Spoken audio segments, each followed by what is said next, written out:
hope you find here this weekend. Ideas plus inspiration. That's the mixture that really turns things on, sends a entrepreneur program into high gear. Ideas plus inspiration. We need ideas for the goals and plans, and we need inspiration for the emotional vitality to put it to work, to make it grow, make it multiply. And here's what else I hope you'll find here. Guidelines for translating response into results. You've responded to the call. Come, search, look, listen, take notes, get it, to take home with you.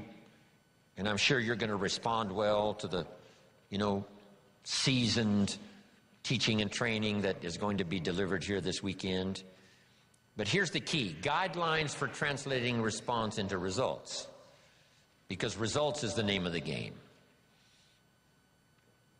There's no purpose in learning just for learning's sake. Wisdom and faith, as powerful as those components are, serve no useful purpose unless they are deposited. So make a note of the word, deposited. Wisdom and faith deposited into activity. Wisdom and faith put to work now produces a hotel, produces a Salk vaccine, produces a city, produces an institution of learning, produces a career, produces a relationship, right? Ideas and faith, believing that it's possible, that ideas can work miracles, now put to work. So the big job here is getting it all. And so now make the next note. Next is going home and translating it into high activity. Good health activity. A better relationship activity. An entrepreneur program activity. A new burst of speed in your sales career. All of that. That's what I'm really interested in. Because here's what's important to me. Is for my name once in a while to appear in someone's testimonial. Make that note. It's one of life's greatest experiences, is when your name appears in somebody's testimonial. Somebody says, here's the person who found me. Here's the person who got me started. Here's the person who wouldn't let me quit. Gave me more reasons for staying than for leaving. Here's the person who believed in me until I could believe in myself. And then they mention your name. See, you can't buy that with money. And you don't have to give lectures and seminars to do it. You don't have to have an audience like this for the weekend in order to deliver value to someone's life. What if you had breakfast with a friend at Denny's 4 years ago, and you recommended this book that really meant a lot to you, and you said to your friend, you've got to read this book. I think it'll make a major contribution to your life. And your friend accepted the idea, went and got the book. Now, 4 years later, he's giving his testimonial. His business has flourished. His marriage is safe. Things are going extremely well, and someone says, where did this all begin for you? And he will say, 4 years ago at Denny's coffee shop, I sat with my friend and he insisted that I read this book. I went and got it. And that book led to the next book, that led to the next class, that led to developing skills I never had before, and that led to some more seminars and lectures. And now look at my business, look at my life, it's flourishing. But it all began 4 years ago. Denny's coffee shop, when someone said, you've got to read this book. See, that's a person-to-person seminar. And those are just as valuable as person to 1,000, person to 10,000. Right? It doesn't matter the number. If you have a chance to deliver, quote a poem, recommend a book, here's a phrase, like I gave you this one to memorize. I think you'll remember this one maybe for a long, long time. Just something that's really extra meaningful to someone, whether it's at breakfast or wherever it is, whether it's for a child or whether it's for an adult, a friend, a business associate. If you'll keep up that process, I promise you, your name will continually appear in people's testimonials. And now I've had this happy experience now for the last 40, 45 years. And so that's one of the reasons why I came here this weekend, right? I don't need the money. You know, I've long ago made my fortune. I take the money, but I don't need the money. But here's what I do need. Continuing testimonials that say, Mr. Rohn, on a summer day in Anaheim, California at the Marriott, I was there that weekend, and something clicked, and the lights went on, and I got the gift of some good ideas. Here's what's happened to me. Then they mention my name. See, that's what I want. Continuing testimonials that come back to me saying thanks for sharing ideas. Okay. To get the most out of this weekend, jot these notes down now. Number one, be thankful for what you already have.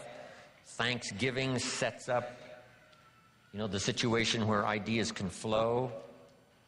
Here's what locks up the doors of opportunity for good ideas, and that's cynicism.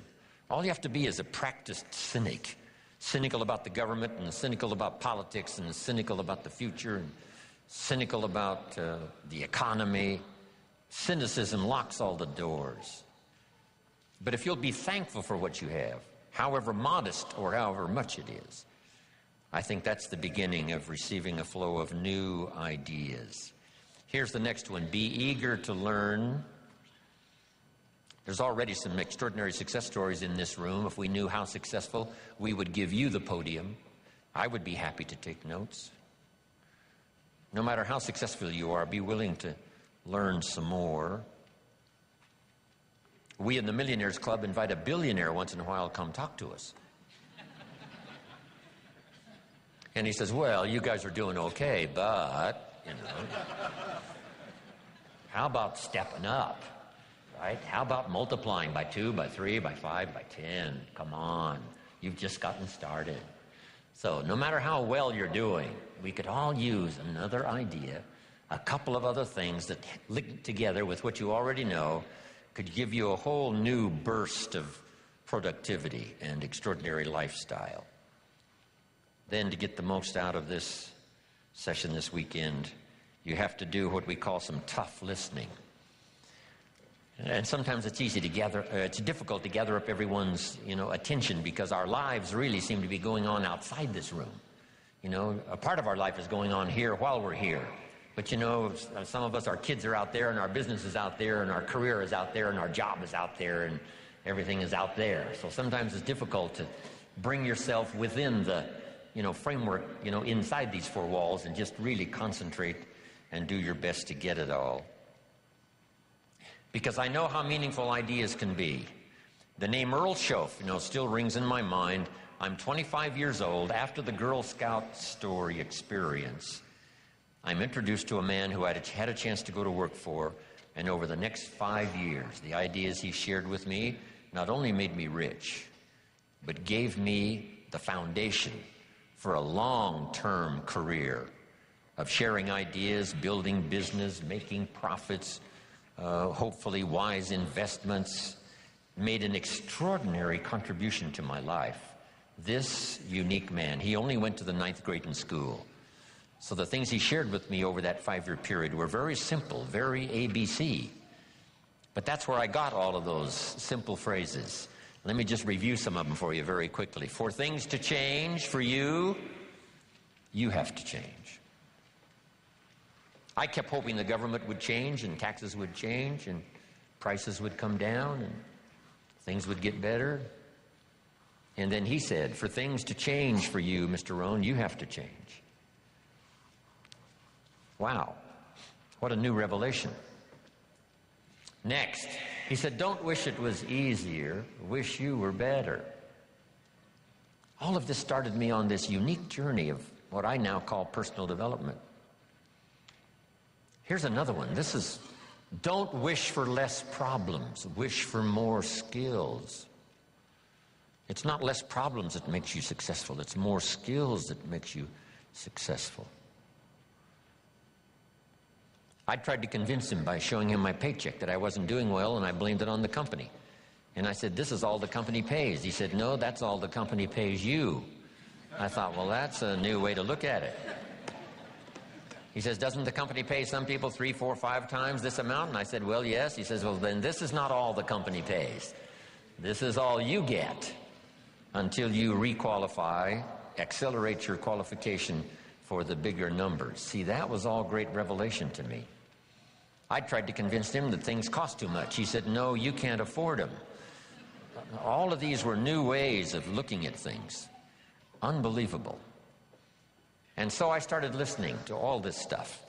Now, some of the things that really accelerated my learning curve so that I could do better quickly was learning the success equations.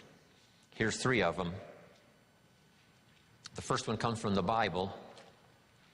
The question was asked, 2,000 years ago in the Bible, according to the storyteller, what is the key to greatness? What's the key to self-esteem? What is the key to getting honors and trophies to put on the mantle above the fireplace? What is the key to receiving great respect? What is the key to wealth and abundance? What is the key to all of that? An extraordinary life. And here's the answer that was given. Capsule form, according to the storyteller, the answer was, find a way to serve many people. Find a way to serve. Find the ways and means. Start rendering service. The more you serve, the greater your fortune. Service to many leads to greatness. Key. Next, John Kennedy. Speaking of politics today, we're surrounded by political speeches.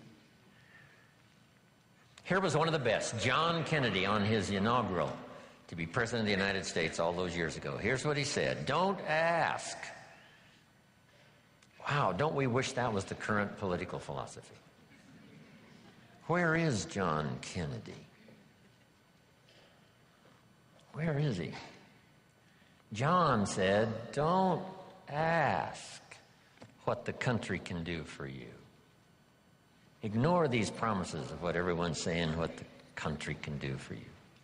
He said, don't ask what the country can do for you, but ask what? What could I do for my country? See, that's the whole turnaround in philosophical thinking.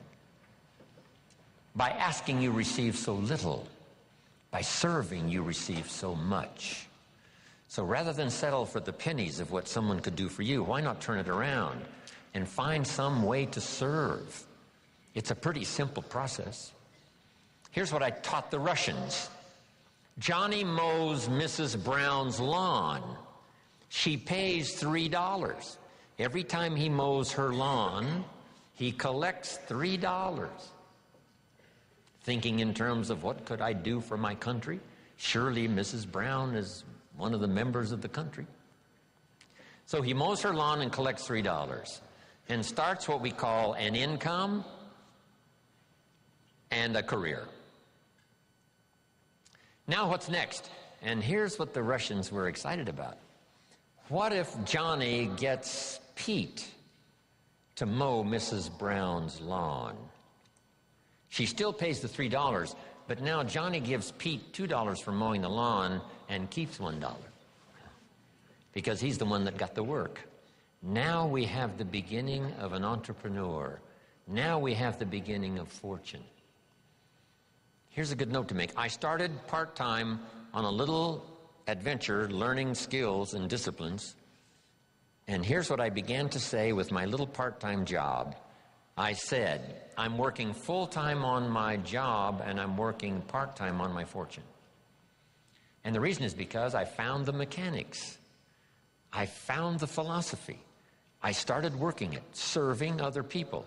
One way to serve is to mow Mrs. Brown's lawn and get the $3. The other way to serve is to get someone else to do it and you collect that extra money.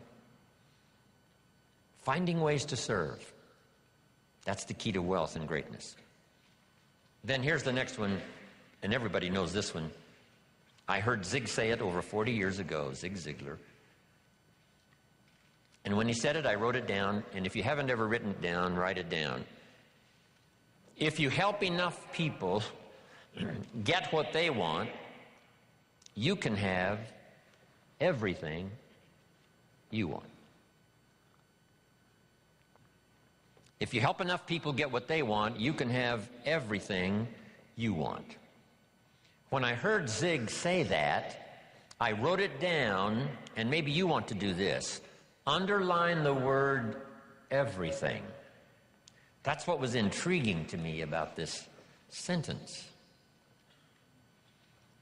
So these are the success equations. This is the wealth formula from the Bible, from John Kennedy, from Zig Ziglar.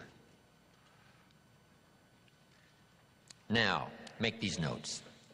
In the journey of personal development, one of the first things to learn is the lesson of the seasons. Let me cover as much of this as I can before we take our first break for the day. The lesson of the seasons.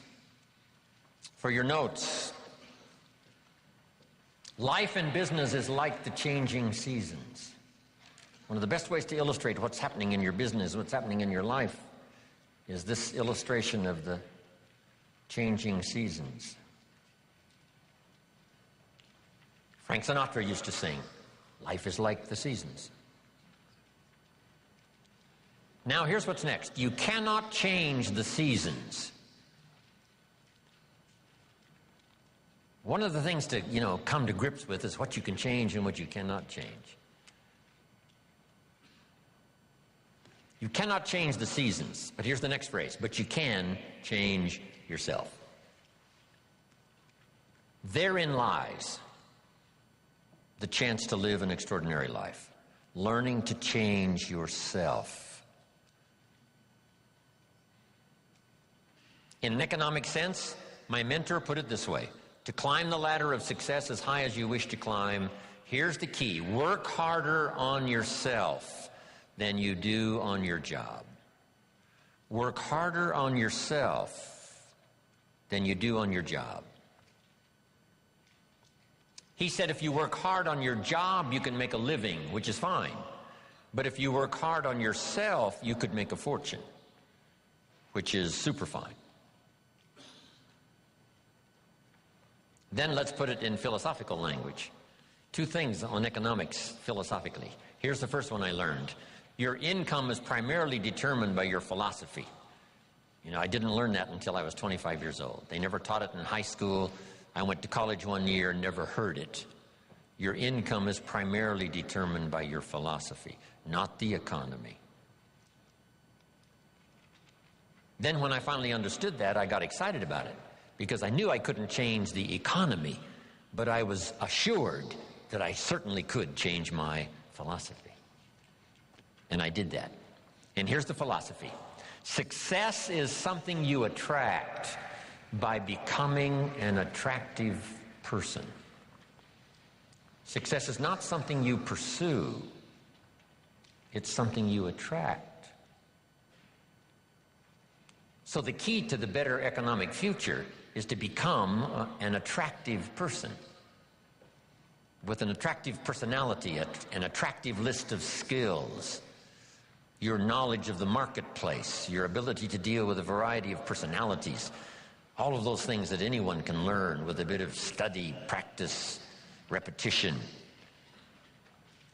So the key is, you cannot change the seasons, but you can change yourself. But let's talk about the seasons, just in a brief outline here. Number one is the winter time. I don't know where we've caught you this weekend. Maybe it's spring for you. Maybe it's summer, you're toughing it out. Maybe it's harvest, you're cashing it in. If we knew the story, we'd let you lecture. But maybe for some of you, it's one of those winter times. Personal winters, social winters, economic winters. There's a variety. So what about the winter? Make this note, it always comes. So you got to be prepared. Hopefully you've done your homework. You're ready and prepared for this winter more than you were some others that have come into your life where you were less prepared. Make this note of a Bible story. It's very important because it's one of the great lessons of life. I'm an amateur on the Bible, but here's what the storyteller says. There were two nice people So make the note now, 2 nice people, not 1 good and 1 evil, but 2 nice people. However, and that is the drama of life. However, 2 nice people. However, one built his house on the rock, and the other built his house on the sand. 2 nice people. Meaning it's possible for nice people to be casual. It's possible for nice people to be careless. And sometimes you can be careless and lose your life. Not evil, just careless. In Los Angeles now, when the light turns green, if you're in your car and you're there at the intersection and the light turns green, you better not go. For 2 or 3 seconds, waiting for the maniacs that are running the red light, crossing in front of you, even though the light is green. That little extra bit of caution, rather than being aggressive, little bit of caution could very well save your life. Here's a father who loves his family. He's an honorable citizen. He makes good money. He contributes to the community, his church. He's a good man. But this morning he's in a hurry in Los Angeles, late for an appointment, and he's pushing it with his automobile. He comes to the intersection and the light turns red, and a little voice in his head says, "Go ahead, you're late. You can make it." And now he's dead. You don't have to go to Iraq to lose your life. You don't have to be evil to lose your life. All you have to be is a little careless at an unfortunate moment. So the key is to be not overcautious, but to be cautious. Don't build your house on the sand. Now add this note now. We're all tempted. When I was growing up, there was a cartoon of a little boy, and it showed this little boy with a little devil on one shoulder and a little angel on the other shoulder, both whispering in his ear. And the little devil said, "Go ahead and do it, it'll be okay." And the little angel says, "No, no, no, no, no, no, it won't be okay." "Yes, go ahead and do it." "No, no, no." How often does that occur for all of us? Every day. Go through the red light, it'll be okay. We must beware, okay? Not to be careless, not to be casual, and build your house on the sand. The same is true with your health. Don't build on the sand. The same is true with your career. Don't build on the sand. The same is true of being in business. Don't build on the sand. Build on the rock. Because even nice people can make careless decisions, casual decisions that accumulate over a period of time. And those could be the winter. Now, here's the note to make. Some winters are of your own making, and some are not. Some are just the winter experiences. Maybe the whole country goes through it. It was a long time of winter for the Russians who lived through the communist system for about 80 years. Long winter of political despair, lack of freedom. But what's the key to the winter? Here it is in simple language. Hang in there. I mean, you know, winters don't last forever. Some are difficult and some are easy, but they never last forever. The night always comes after the day, but it doesn't last forever, just a few more hours. And if you hang in there, say your prayers, gather a little strength, you can make it through the winter and the night.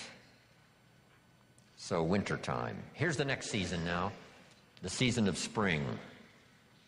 Make this note. My definition of spring: opportunity. Spring is not a guarantee that you're going to have a harvest, but it's an opportunity to plant one. It's not a guarantee that things are going to go well and you will accumulate what you need, but it is an opportunity to do so. Springtime is opportunity. Now, it's usually a very short season, especially where I was raised in farm country Idaho. So here's what you must do with opportunity. Seize it quickly. Don't let it just come and go.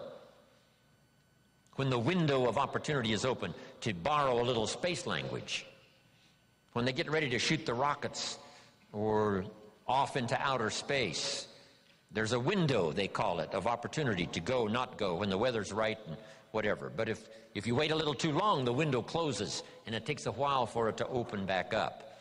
So this is the key. Take advantage of the spring, such a short season.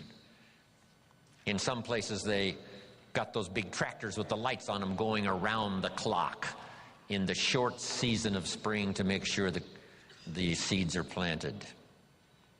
Take advantage of opportunity. Take advantage of opportunity to meet someone who could be a colleague for your future career. Take advantage of the day when it arrives, because the day will soon finish. Take advantage of the year, because it will soon close. Take advantage. Now here's the next season. One of the greatest illustrations of life is in the third season, called the season of summer. And here it is in simple capsule form. In the summer, you must do two major things. Here they are for your notes. Number one, nourish and give life like a mother. Nourish and give life like a mother. Next, protect and defend like a father. This is called the work of summer.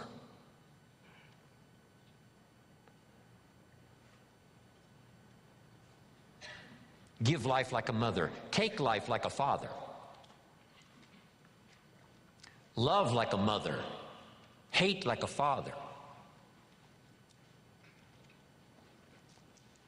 Any father would say to whatever threatens his family, take 2 more steps toward this family, you'll cease to exist. I'm father. I protect, I kill if necessary. So you've got to nourish your garden, and then you've got to protect it by fighting the weeds and the bugs that are out to destroy it.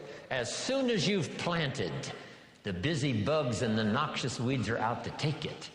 Now put this line in your notes, and they will take it unless you are extremely father-like and vigorous. You have to develop a hatred for evil. The old prophet said, love good and hate evil, because those twin forces are at work always. Even in the beginning of the beginnings, Lucifer, according to the storyteller, tried to take over God's throne, didn't succeed, and so began the story of the creator and the spoiler. And so exists for all of us this great drama of the ability to create, but the destroyer not too far away. In another seminar I give, here's what I say, and this is good philosophy. It seems like opposites are in conflict and we are in the middle. Evil on one side, good on the other side. Illness on one side, good health on the other side. Darkness on one side, light on the other side. And they're in conflict. If you walk into a room that's dark and turn on the light, the darkness disappears and goes away. How far away does it go? Not very far. Waiting for a chance, what? To come back in. Move in, take over the territory. As light begins to lose its energy, darkness moves in. There's a war on. Here's what it's called. Push, shove. As we sit here, right? Good health plan is trying to defeat illness and drive it into a small corner. If you don't work on your good health plan, illness will drive your health into a small corner. It's called push and shove. In your bloodstream, there are red corpuscles to nourish like a mother and white corpuscles to fight and kill like a father. Thank God for white corpuscles that think negative all day. White corpuscles say, just show me some infection, I'll kill it. Because if I don't kill it, what? It kills you. White corpuscles say, it's my job today to make sure you don't get killed. So I'm here to fight. Have you got that now? Red to nourish, white to fight.